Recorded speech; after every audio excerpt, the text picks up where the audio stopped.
whose word I praise, in the Lord whose word I praise, in God alone I trust, I will not be afraid. What can mortal man do to me?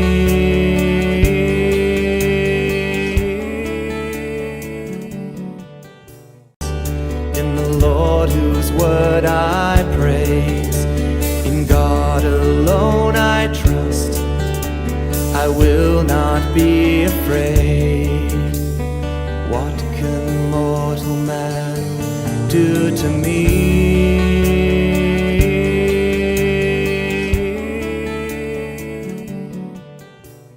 Well, greetings everyone, and welcome back to Preterist Apologetics. We are glad to be with you again tonight. My name is Don K. Preston, and that's Mike Soloin right over there. And I tell you what, we are really excited about what we're going to embark on tonight, and that's a study of what's known as the Song of Moses. That's Deuteronomy chapter 32. And I have to share just a moment here of my own personal background. Growing up, I had no clue, not a hint of a clue of a suggestion of an idea of how important Deuteronomy 32 was. Me neither. I mean, it was just sort of kind of there, you know. It's something you read as you read through Deuteronomy, but its relationship to Jesus, to Paul in the New Testament was just, it was not in my thought patterns. It just simply wasn't there. And I remember in the late 70s, as I was still at Shawnee, Oklahoma, I began reading a lot of scholarly literature, and I kept seeing these references drawing on the Song of Moses. And it was like, what's this all about anyway? You know, what's the big deal? And I stumbled onto an article, which I have not been able to find again, by a scholar by the name of Mosner, Mosner, I believe is the spelling of it. And it was just like, wow, that's really good. I'm going to have to study the Song of Moses. And that started it right there. And I fell in love with the Song of Moses. And it just continues to this very day. The richness of the song and the tentacles, may I use that term, that spring from the song into the New Testament, in fact, throughout the rest of the Old Testament, and then into the New, are literally stunning. It is referred to by Paul, it's referred to by Peter, it's referred to by John in the Apocalypse over and over and over and over again. Now, sometimes you have to be fully aware, and you have to kind of be saturated with the language of the song to pick up on those echoes. Right. But believe you me, they are there. And so Mike and I are going to embark on a study of the song tonight. And Mike has some charts that he wants to present. I don't know if these are introductory or if you want to just kind of get into it, Mike. What do you want to do? I'm going to do a little bit of both. I'm Okay. going to piggyback on some of your introductory comments. The Song of Moses, Deuteronomy 32, I kind of look at it like I do Matthew 24. I don't start with Matthew 24. I see Matthew 23 through Matthew 25 as one unit. Mm-hmm. It's almost kind of a chiasm. You have, in the beginning, you have the hypocrites, the Pharisees sitting in Moses' seat, judging the people. And then you have the chiasm in the middle in Matthew 23, Matthew 24, this generation, destruction of the temple. Then Matthew 25 ends just how kind of Matthew 23 begins with, now the Son of Man is on the throne, judging those very hypocrites. So it's one unit. And I look at Deuteronomy 32, you got to include Deuteronomy 31 with the last days, the introduction, and how he codifies, we'll talk about that in a minute, he actually codifies the Song of Moses into the law. Yes. Okay, so you take 31, 32 with all of its richness, but Don, I have fallen in love with Deuteronomy 33, verse 17. Oh. And we'll, yeah, no joke. we'll talk about that. and how the Jews understood that there's a second Messiah here. He's not just coming from the tribe of Judah. He's coming from the tribe of Joseph, Ephraim. And they call him Messiah ben Joseph, Messiah ben David. And they're trying to reconcile this, right? And we've talked about Deuteronomy 12 or Daniel 12:4. Knowledge will increase in the last days. And that's what Jesus is unpacking. He's unpacking, I'm Messiah ben David. I'm Messiah ben Joseph. I am the suffering one. I am the ruling one. So, yeah, let me throw in some slides here, just some introductory comments. And I got this from that book that you recommended. Thanks a lot, $105. Yeah, I know. But I was checking it out. Let's see if I can find it. Yeah, it's right here. It's called Heralds of the Good News, right here. Isaiah and Paul in concert in the letter to the Romans. And he talks about how basically Deuteronomy 32 is Paul's eschatology in a nutshell. And I would just say New Testament eschatology in a nutshell. It lays the foundation for everything Isaiah is going to build upon. It lays the foundation for everything Daniel and Jeremiah, Zechariah. I mean, all of these prophets are building upon Moses. And Moses was the greatest of the Old Testament prophets. Why? Because he had an intimacy. He saw God face to face. None of the other prophets had that privilege. So he had this intimacy with the Father in his revelation. But he also had this power, right? That no other prophets really had. Deuteronomy 18, but there's going to be another prophet, a greater prophet, one like Moses. That's key, like Moses, because now we have the typology of everything Moses does. The whole Exodus becomes a type. 1 Corinthians 10, right? 4 through 11 is a type of this second Exodus. So this is key. It is foundational. It is the cornerstone, again, upon which, Don, it's like you're studying Isaiah's little apocalypse. that becomes the jewel, right? Everything, this is the awesomest thing. Then you're doing Daniel 7. Oh no, this is the awesomest thing. But Deuteronomy 32, I mean, once you're getting in that, this is the awesomest passage, I think. But yeah, you're right. This lays the foundation for everything. Well, I mean, let's face it. When in Deuteronomy 31, the last two verses, when Moses says, "I know that in the last days and after my departure, you shall become utterly corrupt." Well, there you have the format and the outline, if you please, of Israel's last days existence that he's going to discuss in the chapter. And as you've already suggested there, all of the prophets who spoke of the last days, well, where they built, what are they building on? They're building on Deuteronomy chapter 31 and 32 that Moses spoke concerning Israel's last days. So when you have Moses, the preeminent lawgiver, as you were saying, okay, here's what's going to happen in the last days.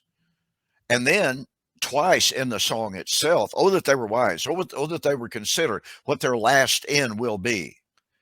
So he's three times in the prelude and in the song itself, Moses lets us know, here's the template for the last days fate of Israel, folks.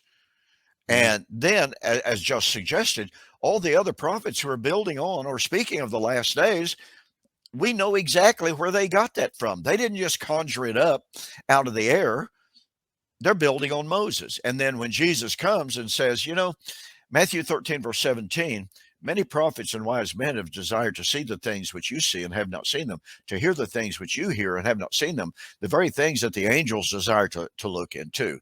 So Jesus is saying, you know what all those prophets beforehand spoke? It's taking place. What did they all speak of? Last days. They were living in that appointed time of the end. Yes. Now, the 10 Commandments are the law, but then the rest of the law is a fleshing out yes. of what that means for the individual, for the nation. How do we live by these and make civil law? I mean, it's completely unpacked in the rest of the law, right? But it's part of Mhm. the law. And so the Song of Moses is itself a summation of the law. And he actually uses terms in here, and this is what Wagner talks about. These terms, the way he talks about the laws proclaimed before Israel, the song is proclaimed. The law is to be put in the mouths of Israel. The song is to be put in the mouths of Israel. The law is to be a witness against Israel. The song is to be a witness against Israel. He calls the words of the law and heaven and earth as a witness before Israel. He calls the words of the song and heaven and earth as a witness before Israel. So he's using all the same terms. It's like it can't be mistaken that he's saying that Deuteronomy 32, this song that you're going to sing, is a summation of the entire law. Yes. The blessings, the cursings, how you started, your history, what's going to happen to you in the end. And there will be an end to you. And I like what Pastor Curtis says. He says dispensationalism has it all wrong. It's not the church that's the parenthesis. It's Israel that's the parenthesis. That's God exactly started right. with the nations. I'm going to do something different here with the nation of Israel, but it's going to have an end. And then I'm going to deal with the nations again. IO is completely out. I was just going to interrupt there. That the very fact that Israel, in God's eyes, was itself the interim measure for God to put them finally aside as his exclusive people, and then to bring blessings to the entire world. It's just such an utter devastating refutation of the silliness of IO as can possibly be imagined. Israel was never the ultimate goal. That's where dispensationalism gets it wrong. That's where IO gets it wrong. Israel was, to be sure, God's instrument. They were to be his light. They were to be his instrument to bring salvation to the world. And one of the things that I like to point out, as a matter of fact, throughout Isaiah especially, it's certainly found in the Psalms and other books as well, but throughout the book of Isaiah, and most of Isaiah is dealing with the Assyrian captivity and Israel being carried off. But then it also projects to the restoration of all Israel. And when all Israel would be saved, Isaiah 59, Isaiah 27, at that time, that would be the salvation of Zion. That terminology of the salvation of Zion. William Bell and I did an extensive, long study of Zion on our Two Guys in the Bible program. I think we took 2 years investigating just the usages of. I mean, you should start going through the Old Testament and you start saying Zion, Zion. Every eschatological and every soteriological element and tenet is associated with Zion. Well, guess what? Zion is the symbol of the restoration of the 12 tribes. But what's fascinating, and this gets back to the point that we were talking about, Israel, the nation of Israel, was never the ultimate, never the goal. God was going to restore Israel so that then the nations would see his glory. He would restore them so that the nations would know that he is God, and they would glorify him. And so when we read about the restoration of Israel / Zion, and then we read about the salvation of the nations, that's talking about the ultimate goal. Salvation would come, just like Jesus said, salvation is of the Jews. Comes through. They are the conduit. Right. They are not the be all, do all, right. End goal. Right. They are the conduit, kind of like Paul said, the law was given as a schoolmaster to lead us to Christ. And they were under a schoolmaster until the master, the seed, the promised seed would come. There's that conduit concept, okay? And so Paul says in Galatians chapter 3 and verse 14, the blessings of Abraham would come and they would be poured out on the Gentiles, so that we, that's Paul's we, i.e. the Jews, might receive the blessing of Abraham. It's kind of a circular deal, but nonetheless, and it really is, God would bring salvation to the Jews first. They would bring it to the Gentiles, which in turn would result in the salvation of all Israel. In other words, that would consummate Israel's salvation history, bring that history to an end, so that the unending new covenant world of Christ, inclusive of any man and of every man, would be born and come into full bloom. Amen. And I like those parallels between Genesis 10 and 11 and Acts chapter 2 with the confusing of the nations at Babel. And then you have the restoration of the nations, Jews from all nations under heaven, and then taking the gospel back into their languages and preaching the gospel to the Gentiles and everything else. And so you have the nations coming back in. And since this is really supposed to be about, we'll kind of weave it in here a little bit. Steve Gregg and Michael Brown's debate, we're critiquing that. And we've kind of settled here on Romans 9 through 11 as this is really where the debate hinges mostly. Now, this is a problem. We have two problems. Steve Gregg has a problem in that he agrees with us and he understands that Israel was temporal. All right. Boom. But he doesn't understand that it was temporal because the Son of Man, the second coming, ends that age. And that's where Michael Brown got it over on Steve Gregg. But Steve Gregg was right. Michael, Israel, the theocratic kingdom, the old covenant nation, it ended in AD 70. God is dealing with the Gentile nations. Israel over there is just a nation like any other nation. So that's correct too. Interesting. I called into Michael Brown's radio station, I don't know, a year or two ago. I can't remember when it was. And I specifically got into it with him in Deuteronomy 32. Oh my goodness. He butchered this beautiful passage to no end. And I'll pick up, it was particularly this perverse and crooked generation. And we'll get into that at some point here. But if you don't mind, I want to do some introductory comments, just a little bit more. I want us to look at, because Moses wrote Genesis, right? He wrote the Pentateuch, first 5 books. I want you to pay attention how Jacob blesses each tribe, and then how Moses in Deuteronomy 33 blesses each tribe. But there in Deuteronomy 33, we're going to focus on Joseph. But first, let's look at Genesis 49, 1, 10, and verses 22 and 24. In the last days of the sons of Jacob, notice it's not the last days of the end of world history, not the end of the new covenant age, but it's the last days of the sons of Jacob. Messiah, son of David, will come from A, the tribe of Judah, to B, take the scepter or the rule from Judah, transform that kingdom, and he will take that rule for his new kingdom, the new covenant kingdom, for the purpose of C, gathering the people or to cause the nations to serve or worship him. But look at this. Messiah will also come from the tribe of Joseph. Messiah, son of Joseph or Joshua. This is how the rabbis are unpacking this. And he will be a fruitful plant or a vine upon the waters that will actually go over the wall. Talk about that at some point.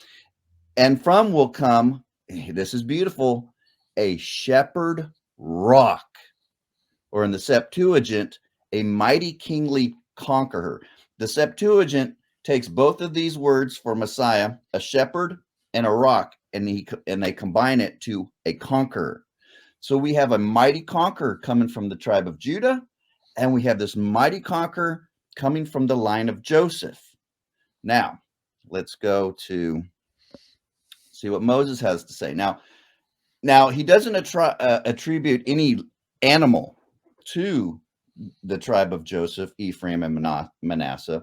Remember, we have 2 tribes coming from Joseph because Jacob adopts Joseph's 2 sons.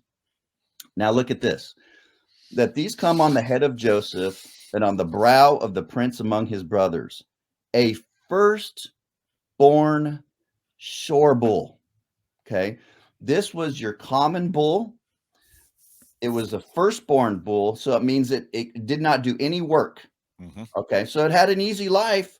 Oh, but it had a bad life because it was destined to die. From the day it was born, it was destined to die. That was its destiny, period. But it was domestic, it was kind of like a pet, but it was going to be sacrificed. Majesty is his. His horns are the horns of a ram wild ox.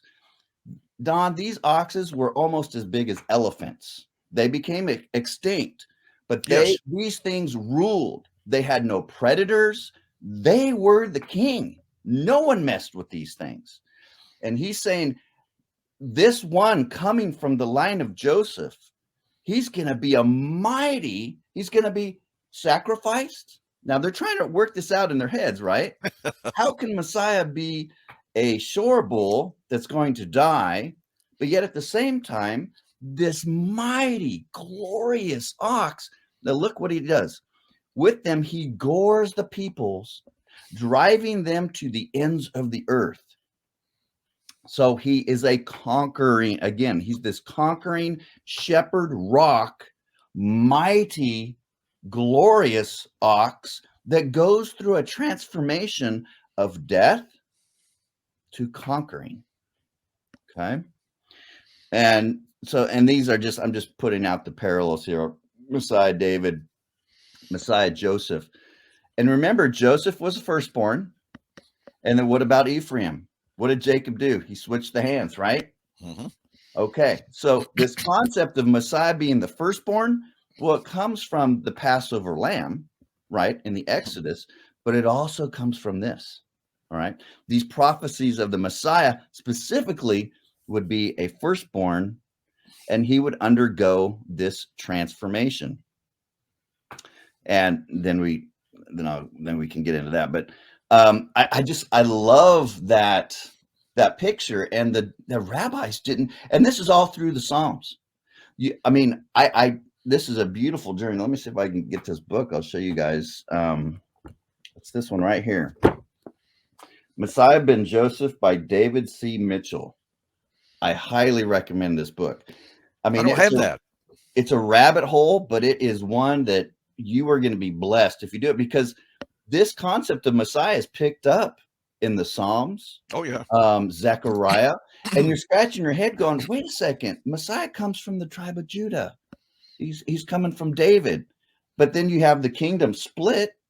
So you have a Messiah that's going to come from the southern tribes, and you have a Messiah that's going to come from the northern tribes. And then they get assimilated in the Assyrian captivity. Then they become the half-breeds of the Samaritans. And then Jesus, John chapter 4, he goes to the well. What well is that? Oh, that's Jacob's well. But Jacob gave it to Joseph. So here's Messiah Ben Joseph, their Messiah that they're waiting for. And Jesus tells her, I'm him. Yep. I'm your Messiah, but I'm also Messiah over here. They're one and the same. He's going to bring the two sticks, Ezekiel, into one, because he's not limited to just that. And these guys didn't know what to do, because they're like, this Messiah Ben Joseph, there's all these texts, and it talks about, well, he can't be Joseph because it's talking about future. So they thought it was Joshua. So they had this concept of Messiah Ben Joseph / Joshua, because it talks about him being this conqueror. And they said, well, it's got to be Joseph. And then they're like, well, no, Joshua only conquered 7 nations in Canaan. And this mighty ox, he conquers the earth, the nations. So then it was there that they began to say, these guys, Joseph and Joshua, were types of the Messiah to come. There, pardon me. What most people do not realize, it seems, and you've illustrated it beautifully there was such confusion on the part of the Jews because they had this concept of 2 messiahs.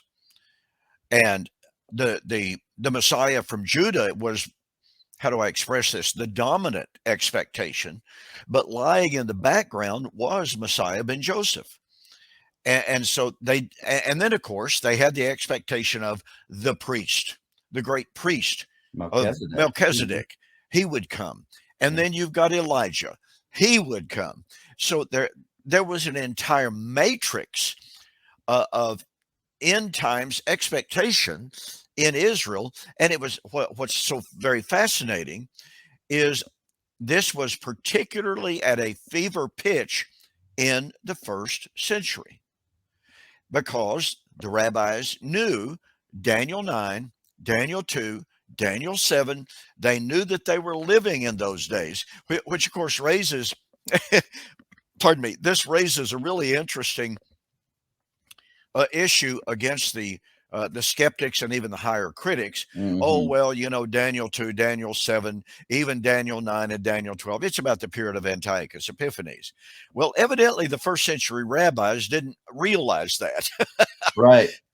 They didn't have those liberal higher. They didn't have Bart Ehrman to date. That's exactly Daniel right. For them, or John right? Collins or whoever. They just didn't have those guys to figure it out. And yet they were dealing with their own skeptics, but they used these passages. They used Daniel 2, 7, 9, and 12, Daniel 9 especially. And there's a marvelous book. It's about that thick, No Stone on Another. And it goes into tremendous detail. And it's published by Brill Academic Press, by the way. But it goes into tremendous detail chronicling how the rabbis were pointing, many of them, not every one of them. I don't want to come across wrong here, but many of them were pointing directly to AD 70 as the coming terminus of the 70 weeks. They realized this. Yes.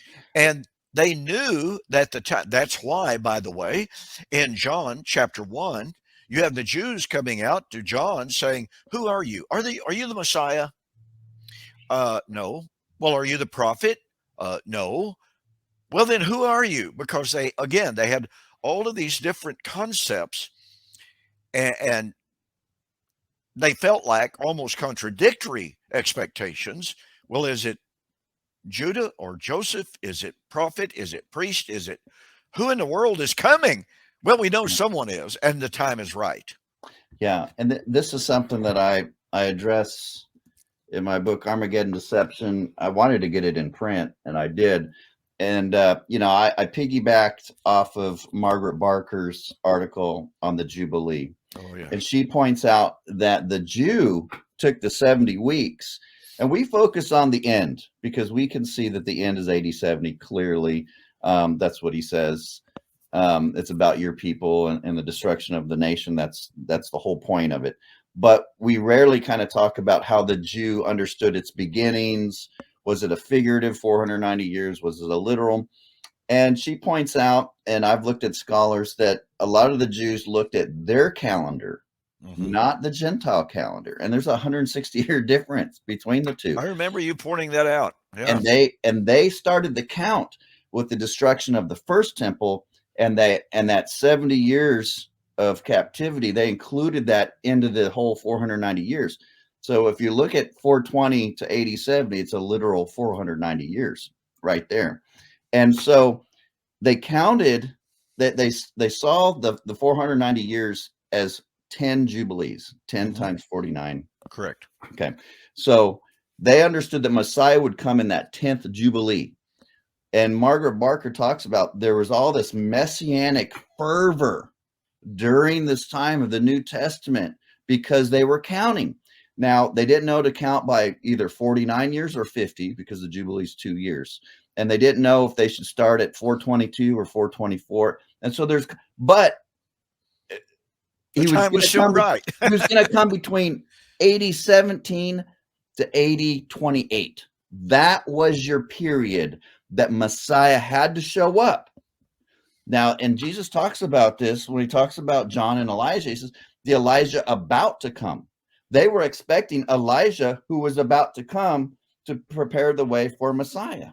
All right. So that's why they had this imminent expectation in the times of Christ, because they knew Messiah had to show up between AD 17 or at the latest 80. Well, it depends on how you 80 28 really is right around that time frame. And Jesus comes, opens up the scroll, of Isaiah 61 and Luke 4. Hey, that Jubilee, Hey it's here. guys, I'm him. that's exactly right. And, Right on and you're, time.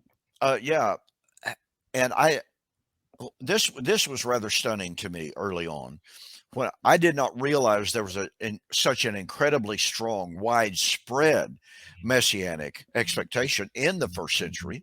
I've never been real good at chronology. I'll be very blunt about that. Yeah, Uh, me neither. I've never felt comfortable getting into, well, it started here. And I know some people get into gematria like crazy. I know that's just, Right. you know, I told somebody just the other day, they weren't even talking about Bible things, but they were talking about math things. And I said, look, anything beyond 2 + 2 = 5, I'm lost. And so, like I said, I don't get into the mathematical calculations, but we can see all of those distinctive, all of those incredibly important events that had to happen during those period of times. We knew when. We know of the different decrees to restore and to rebuild Jerusalem. So those had to play into it. Whichever one that you want to point to, they all played a part in it.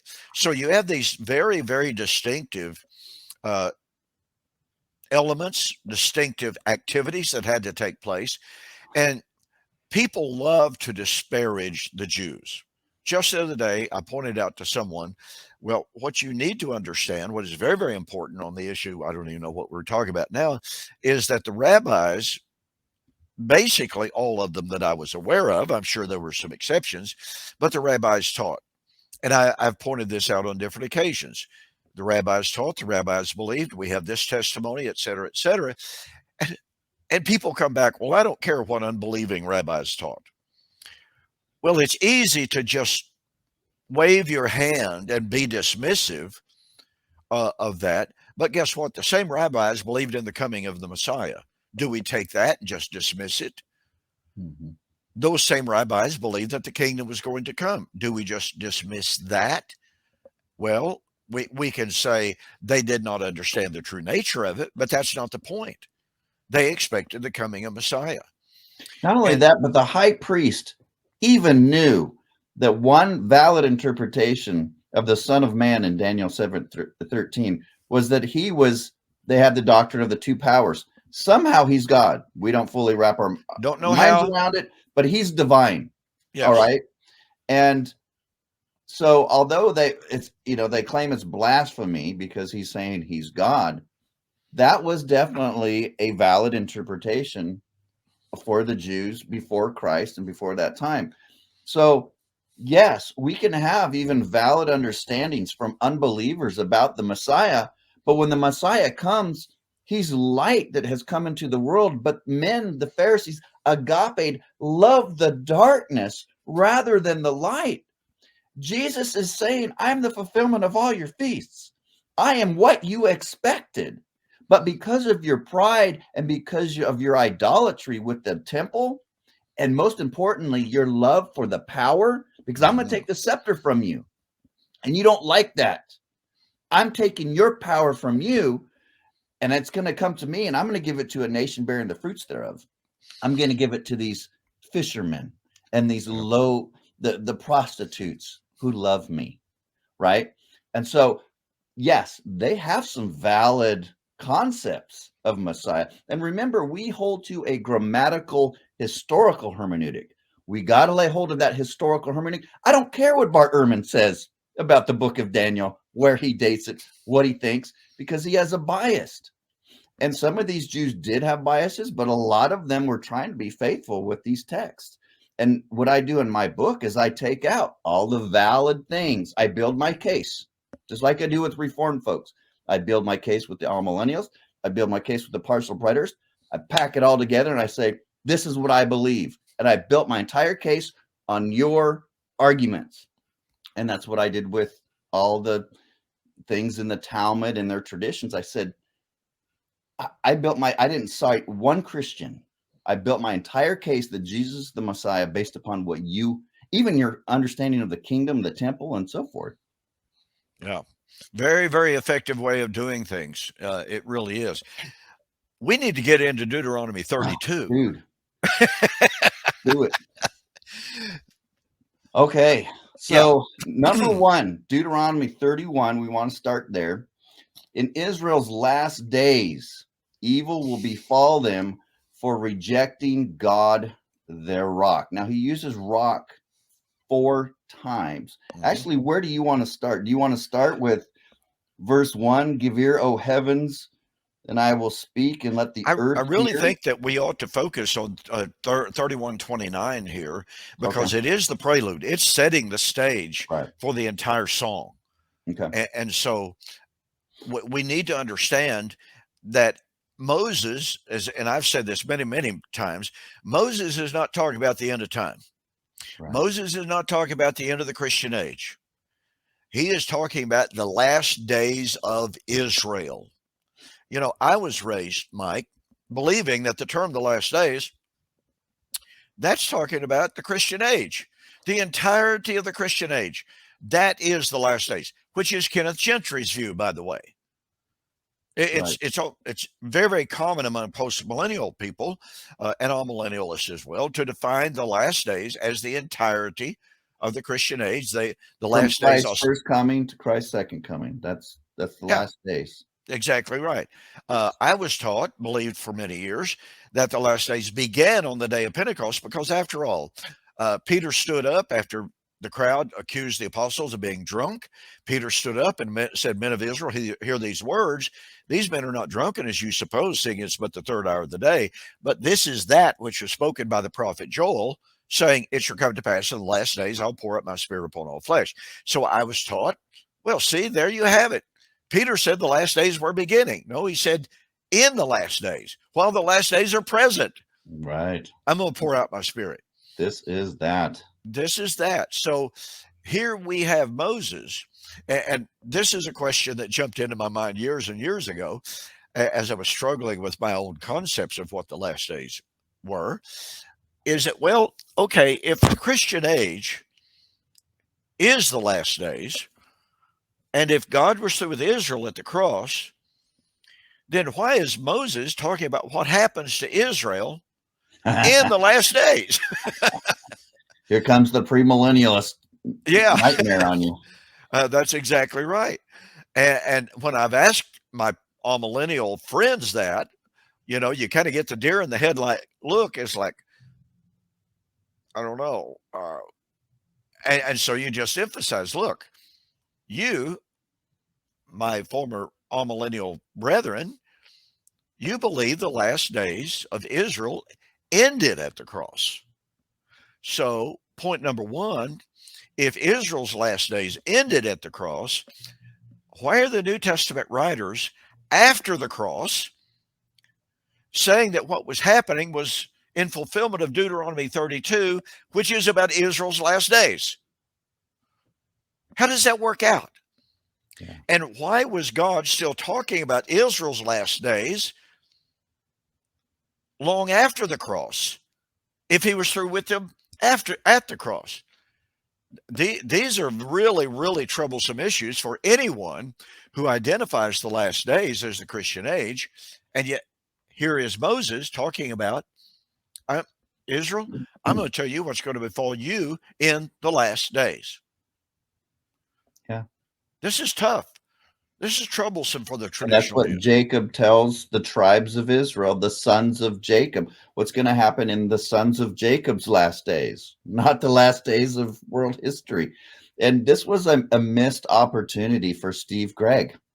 Oh, yeah. Oh, absolutely. To deal, especially claiming to be a partial preterist. I'm guessing he's one of those partial preterists that still believes we're in the last days, but we have a lot of partial preterists that believes that the New Testament phrase last days ended in AD 70. Mm-hmm. And which again forms our position. Oh, yeah. At least from the circles I go in, the Reformed circles, the amillennialists, the last days are from Jesus' first coming to his one and only second coming. Yeah. Great. I'll go with you on that. Yeah. Partial preterists. But that was the minor premise. Amillennials, the last days from first to second coming, period. Minor premise, partial preterists. But the last days were between AD 30 to AD 70. Great. Bingo. Conclusion. Yeah, conclusion. The last days ended with the coming of Christ in the old covenant age in AD 70. It's that simple. That's why they never respond to us, I guess. Well, it's one of the reasons. And you mentioned that view of an acknowledgement of the last days from the cross until AD 70 is growing in the post-millennial and reform circles. I can tell you it's growing also in the amillennial circles. Mhm. I'm hearing from more and more and more amillennialists from my background who are now openly acknowledging, and I'm talking some ministers who are fairly influential, who are now acknowledging, well, yeah, folks, look, the law didn't actually end until AD 70 because that's when it was all fulfilled. That's when the last days, because the last days were Israel's last days, not referring to the Christian age. Or they come up and say, well, Israel's last days were from 30 to 70, but now we're in the ultimate last days. Yeah, I'm trying to think of, in my circles, in the reform circles, your typical amillennialist is like your Kim Riddlebaugher, your Simon Kistemacher, your Sam Waldron, where they want to get rid of the time statements mean nothing. The last days is from the first, second coming. The tribulation is just this, spanning everything. It's only guys like Jay Adams Yeah. up here somewhere. Yeah, I've got it. I've Yep. got his little commentary that John Bray gave me, but he was kind of the one really that kind of, in my mind, kind of started the whole, hey, as an amillennialist, we take the time statement seriously.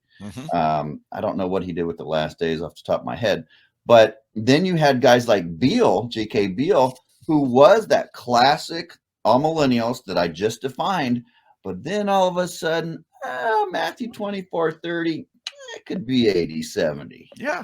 Then he says, well, this is, in a footnote, this is a thorny problem. Well, why is that, Mr. Bill? Because because in your commentary on Thessalonians, you say that Matthew 24 is the same event as 1 Thessalonians 4 and 5.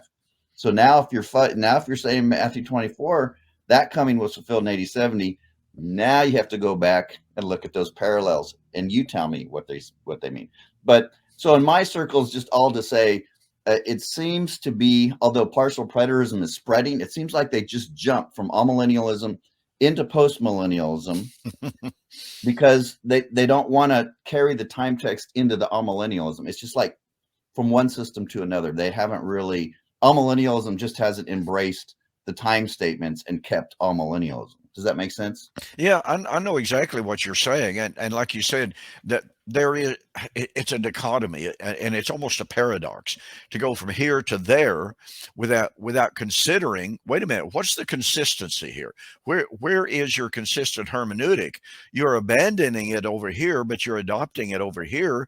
So how are you justifying this? They've seen a train coming. Let's face it. They've seen the train coming. It's just like Kenneth Gentry saw the train coming on Daniel chapter 12 and Daniel chapter verse 7 and verse 7 in Daniel chapter 12 and 7, chapter 12 and 7 as well. He saw that train coming. He had to come up with an explanation that he once rejected as heretical, by the way, he now adopts. But he understood that the text was coming right straight at him, and many amillennialists have done the same thing. They have recognized, and in the amillennial world in which I was raised, one of the more famous ministers of my upbringing, a man by the name of Guy Woods, brilliant logician, fantastic debater. Well, when it came to Matthew chapter 3 and verse 2, repent, for the kingdom of heaven has drawn nigh, said John the Baptizer.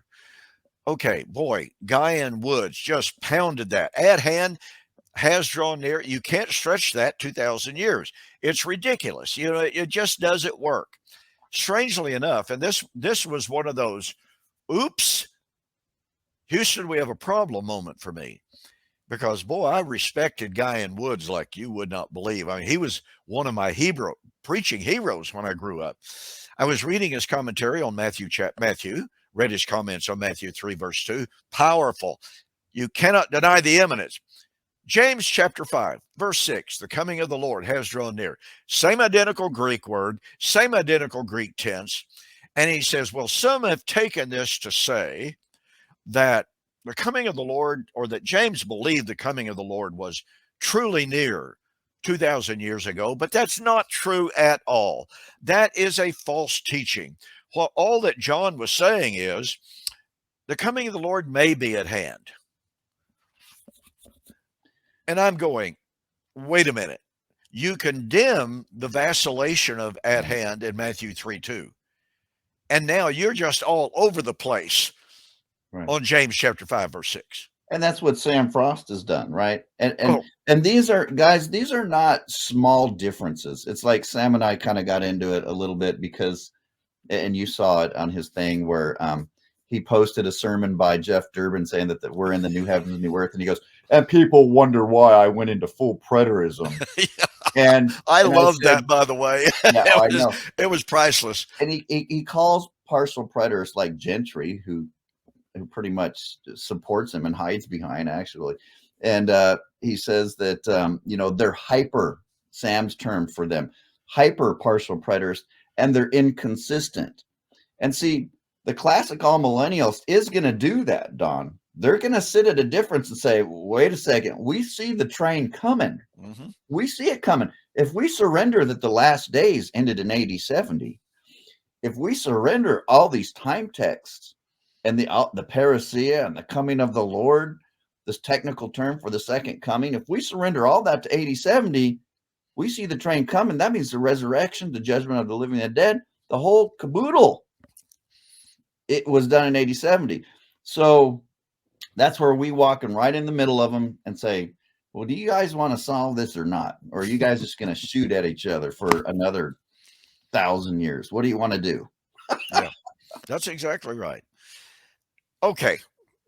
Take us back to Deuteronomy 32 or 31, because I consider this, as I said, it's not only the prelude, but it's part of the key, because he says, after my departure, evil is going to befall you, and you will become, as he says, utterly corrupt. Now, folks, this is, needless to say, one of the keynote themes of Jesus's ministry, of Paul's ministry, of the book of Revelation. And what do I mean by that? Well, the concept of becoming utterly corrupt it means, even though the specific words are not there, but it means to fill up the measure of their sin. Now, let's make no mistake. The 10 northern tribes filled up the measure of their sin. That's why they were carried off into Assyrian captivity. The 2 southern tribes filled up the measure of their sin. They were destroyed by the Babylonians in 583. We could even point to Daniel chapter 8, verse 23. In the time of Antiochus Epiphanes, Israel, Judah specifically, had once again reached a climactic point of sin in the nation.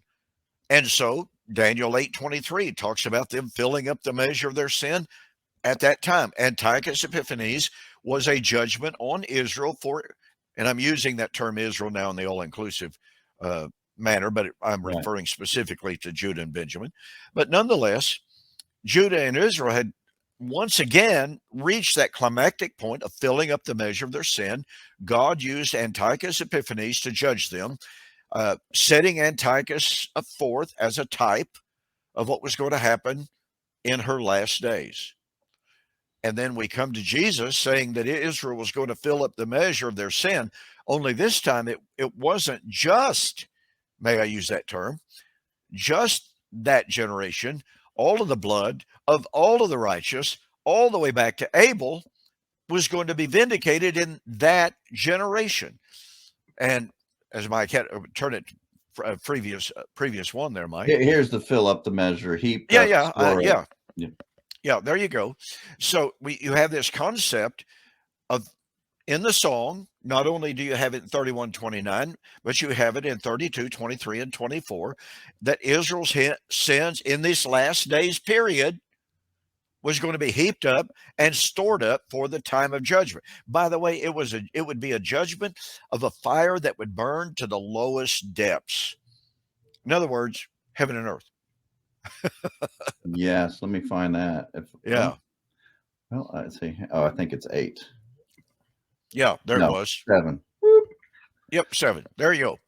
Yeah, the burning passage. And he says in the last days they'll become corrupt, but he also says provoking him to anger through the work of your hands. Now, most commentators are going to say that's fashioning idols, and they would become idolatrous and go after other gods. Other commentators will just say, well, it's a reference just for their general evil. But when you look at what they did do with their hands, they had blood on their hands.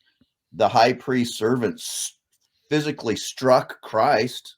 Then they bound him with their hands, turned them over to the Romans, who also beat them.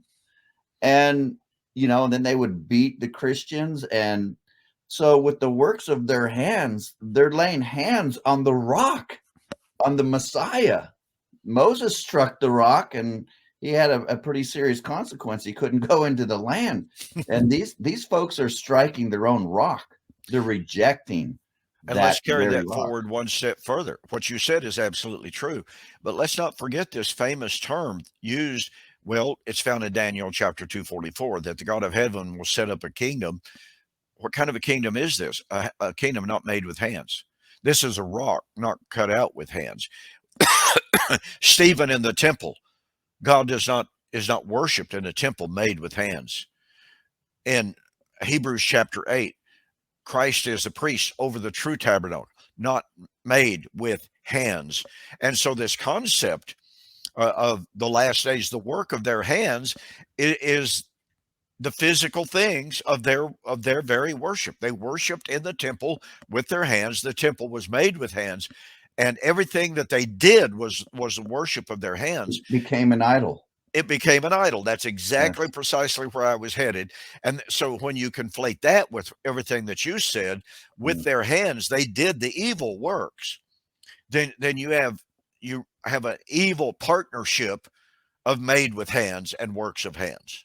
Yes. Now, on this theme of the rock, remember what I said and what Don said. He said, we both have said Deuteronomy 32 lays the foundation for everything the Old Testament prophets build upon, the last days, all these things.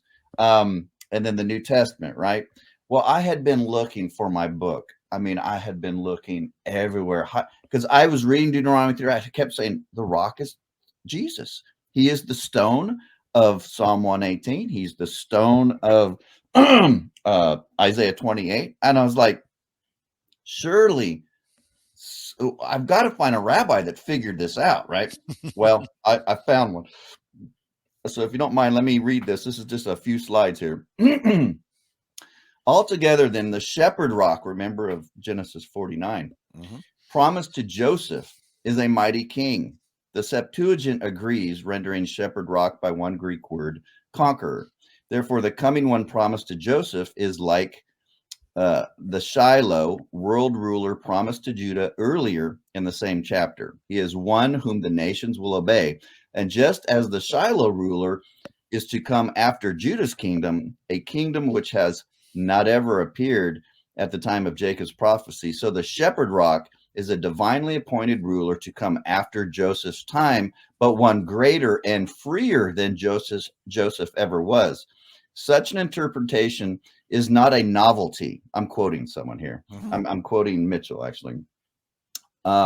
This particular rabbi, Ramban, in the 13th century, says in his comments of Deuteronomy 32:4 that this rock from Joseph is the same rock or stone as is spoken of in Psalm 118, that Jesus specifically says he is. And Moses said, let my teaching fall like rain, for that which he brought from the heavens, and his speech on the earth will fall upon Israel and settle upon them like dew. For I proclaim the name of Hashem in the heavens, come declare the greatness of our God in the earth. The rock, his work is perfect, Deuteronomy 32. And all Israel will say also the rock is Joshua, a sign about this land. For from whence a shepherd rock of Israel. And it was interpreted long ago, the rock rejected by the builders has become the capstone. This is from Hashem, Psalm 118. And that is why Joshua said, this rock will be a witness between us, Joshua 24:27. Also, for behold, the rock which I have set before Joshua, upon one rock are 7 eyes. Let the wise understand Ramban's comments are triggered by the rock of Deuteronomy 32:4. This rock, he says, is not only the eternal, not only God, but he's also the Messiah, Joshua. Writing in his latter years in the whatever Holy Land, he says it is a sign for this land, and he cites Genesis 49:24, whose shepherd rock he identifies as Joshua. He then proceeds to link the divine rock of Deuteronomy 32:4 and Joshua rock of Genesis 49 with the rock rejected by the builders of Psalm 118. Now, Ramban knew Psalm 118 was written long after Joshua's time, and he knew its rejected rock had a long history of messianic interpretations. And this is the last slide right here. But of another Joshua rock yet to come, whom he sees prefigured in the rock set before Joshua ben Jehoiakim in Zechariah 3:9. So when Ramban says that the Joshua rock is a sign for this land, he foresaw the land of Israel being reconquered and ruled by another Joshua, one still to come in Ramban's own time. That is a Joshua Messiah who is the promised shepherd rock. And I'll stop there. But the point is that some of the rabbis made that stone rock connection and actually did go back to Deuteronomy 32. And they said that, which has profound. I mean, I don't know how you can be in the 13th century and see that the rock that is rejected and not see that that's Jesus. But especially after century upon century of preaching by the early church, you know, the stone which the builders rejected, which you, the builders, have rejected, has become the chief cornerstone. Yeah, it's amazing. The Jewish rejection of Christ and their excuses for not accepting him are stunning at times. They yeah, really, and he really says, are. and I will read that last paragraph because it's good. This rabbi is saying that the shepherd rock promised to Joseph is none other than the rock of Deuteronomy 32:4, who is the God of Israel himself and the angel who followed the Israelites through the desert as a thirst-quenching rock, which Paul picks up on. 1 Corinthians chapter 10, this rock which they drank of the rock, which is Christ. Yes, and we have about 4 minutes, but we see the typology between Jesus and Joseph. It's clearer than day. But don't forget about all the typology between Joshua and Jesus. Yes. Matthew 4, he goes in the desert 40 days. He fasts, he prays. Moses did that 40 days on top of the mountain. So he's the new Moses, but he comes back. And what does he do? He starts conquering. He's now the new Joseph. He's casting out demons. He's setting people free. He's conquering the land, and he gets his disciples, and they go out and cast out demons, and they're conquering the land. And then in Revelation, we have a city, don't we, Don, that comes down at the sound of the seventh trumpet. So Jesus is the new Joshua, and he's taking down a Jericho, except it's the old covenant Israel of God, or Jerusalem. There was a Reformed scholar from, I believe, Florida. Oh, my goodness gracious. My good friend, Mike Grace. Do you know Mike? Yeah. Mike Grace sent me some files. I just went blank on the man's name. He did some work on the parallels between Revelation and the fall of Jericho. Wonderful, wonderful material. Yeah, he was writing a book. He was writing a commentary on Revelation, right? Yes, he was. Yeah, and I don't know if he ever finished that. I've got a lot of his material. Yeah, he teaches at Knox Seminary. Yes, exactly right. I know what you're talking about. But I went through the material enough to know that, wow, this is just fantastic stuff. The type, the antitype, all of the connections in between. And a classic example of how could a man see all of those connections and not be a preterist? Right. I failed to see this. I mean, it's just like, holy cow, you've got it here, here, here, here. Come on, dude, make your conclusion. You've got the right, you're pointing all of the arrows, you're shooting all of the arrows. It's right there. Yeah. I wish I could think of his name. I apologize for that. Dorothy used to send me all of that guy's stuff, and he was working on a commentary on Revelation, and she would send me all of his stuff, and I was like, "Wow, this is great!" And I remember that Joshua stuff. I was like, "Wow, this is powerful." Yeah, I exactly. don't know if he got his commentary published, but if he did, I don't know if he did better either. get it. But if he did, I'd buy it for sure. Absolutely. And I'll look in my database and I'll see if I can find that. And if not, I'll ask Mike Grace about it.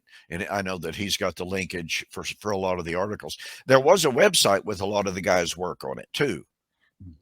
So anyway, I believe we're out of time here. We've got about 30 seconds. Let's wrap it up. Okay. Well, look, folks, we just barely set the stage for Deuteronomy chapter 32. This material on the rock, absolutely fantastic. It's wonderful. It's exciting stuff. But keep in mind, let's reemphasize this. Moses is very clear. The Song of Moses is about Israel's last days. The Song of Moses is the ground and the foundation for a tremendous amount of New Testament eschatology. So if the New Testament writers, including Jesus, were drawing on the Song of Moses for their eschatological teaching, then what do we expect the New Testament writers to be teaching about? Oh, the last days of Israel, not the end of time. And I believe that wraps it up for this evening. Amen. Well, you get some grub with Jan, and I might go see a movie. I might go see Dune since I've.